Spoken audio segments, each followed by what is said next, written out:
자, 한때 자동차를 좋아했던 사람들에게 꿈의 국산 미드십 슈퍼카가 등장한다는 소식은 정말로 많은 사람들의 가슴을 들끓게 했습니다. 그 모델이 바로 프로토모터스, 현재는 어울림모터스라는 이름에서 등장한 스피라였죠. 당시만 해도 국산 자동차 제조사가 아닌 일반 작은 기업에서 미드십 슈퍼카를 만든다는 사실 자체가 굉장히 놀라움의 연속이었습니다. 그리고 시간이 좀 걸리긴 했지만, 물론 10년이라는 굉장히 긴 시간이 걸리긴 했지만, 그래도 어쨌든 완성을 했고 정말로 많은 자동차 매니아들의 관심을 받았던 모델이 바로 스피라이기도 했죠. 현재 봐도 뭐 디자인적으로는 정말로 좀 깔끔하면서 지금 봐도 크게 부족하지 않는다는 느낌을 받게 되는 모델이 바로 스피라인데, 이제 그런 스피라가 2세대 모델로 변경이 된다고 합니다. 자, 바로 스피라 크레이지T입니다.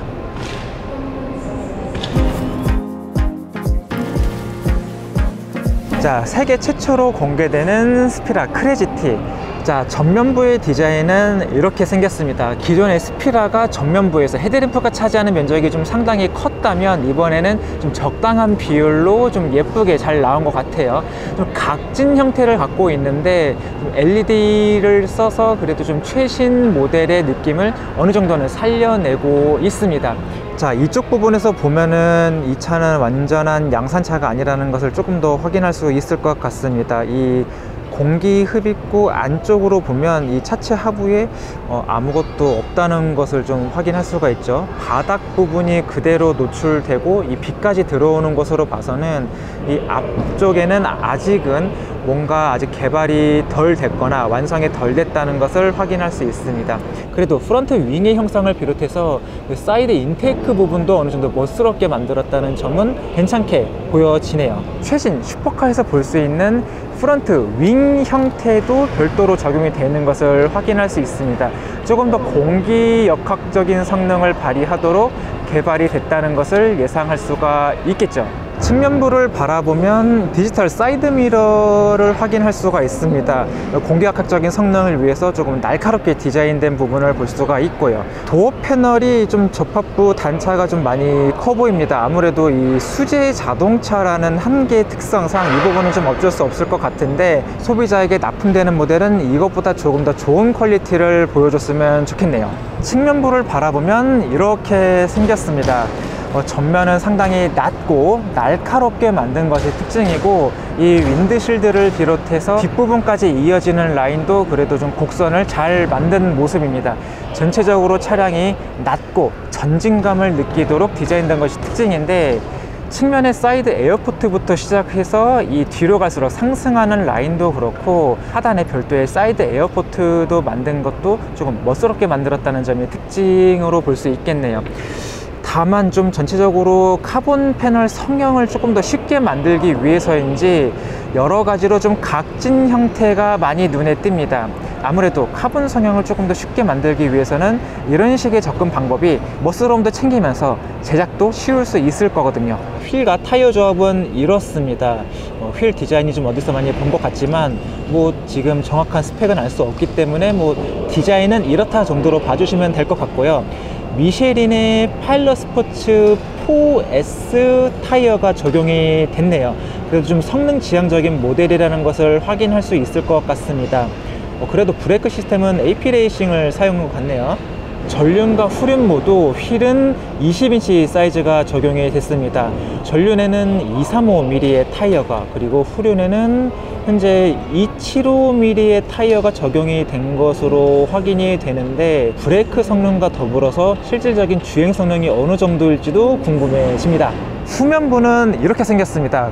기존 스피라가 조금 뒷부분이 많이 짧았다면 이번에는 조금 더 길게 늘어뜨린 모습을 확인할 수가 있습니다. 맥라렌으로 치면 조금 더 롱테일 모델에 가까워졌다라고 얘기를 할 수가 있을 것 같은데, 현재 보시는 것처럼 리어 윈도우를 완전히 포기한 모습입니다. 이 부분을 또 에어 인테이크로 만들어서 별도로 엔진을 향해 그 공기 흡입을 시키도록 그렇게 만들어진 모습도 예상할 수 있겠네요. 그렇다면 이 후면 시야를 확보하기 위해서 또 별도의 루프에 리어 카메라가 적용이 돼야 될 것 같은데, 현재는 그런 리어 카메라가 보이지는 않는 것 같습니다. 루프에도 별도로 없고요. 자, 그렇다면 후방 시야를 어떻게 확보를 해야 될지가 조금은 궁금해집니다. 자, 이런 식으로 롱테일 모델로 만들었다면 그것에 대한 이점은 바로 크고 넓은 면적의 디퓨저를 장착할 수 있다는 점입니다. 그런 부분을 좀 확실하게 보여주고 있는 것 같아요. 차체 하단에 굉장히 큰 디퓨저가 적용이 되어 있는데, 잠시만요.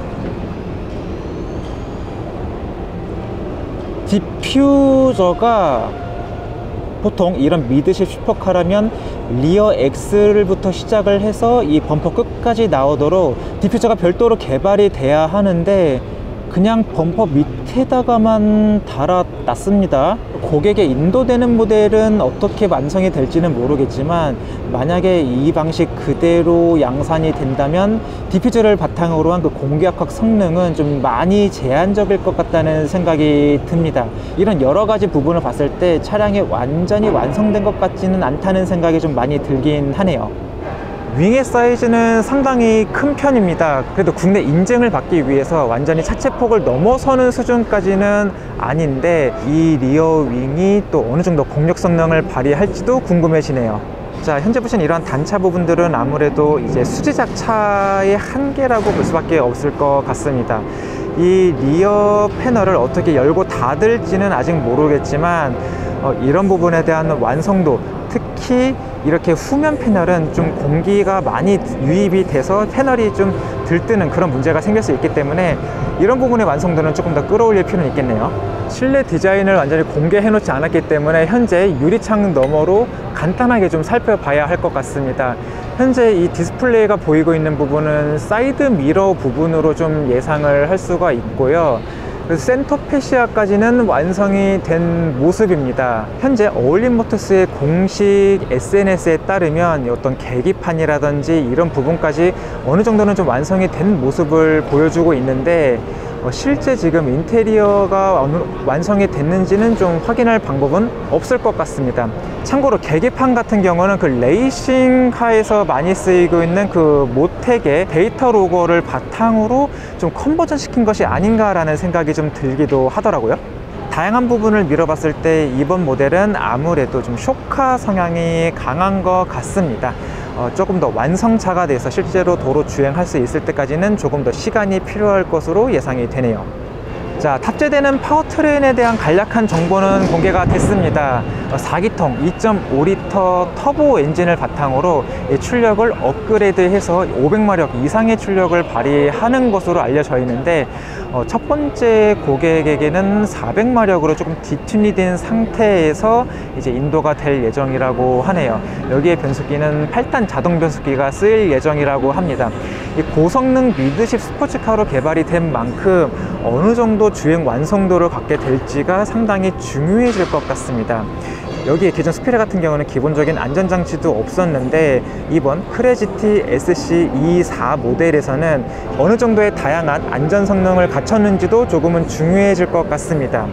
자, 이제 차량과 함께 현재 어울림모터스가 어떤 식으로 좀 어려움을 겪고 이런 과정을 겪어왔는지를 좀 보여주고 있습니다. 모터쇼에서 어떤 부분에 대한 좀 억울함을 이런 식으로 좀 노출하는 것은 좀 다른 관객들이 봤을 때 조금은 불편해 보일 수도 있겠다는 생각이 드네요. 자, 어울림모터스의 크레지티 여러 가지로 봤을 때 아직은 좀 완성이 덜 됐다는 느낌을 지울 수는 없습니다.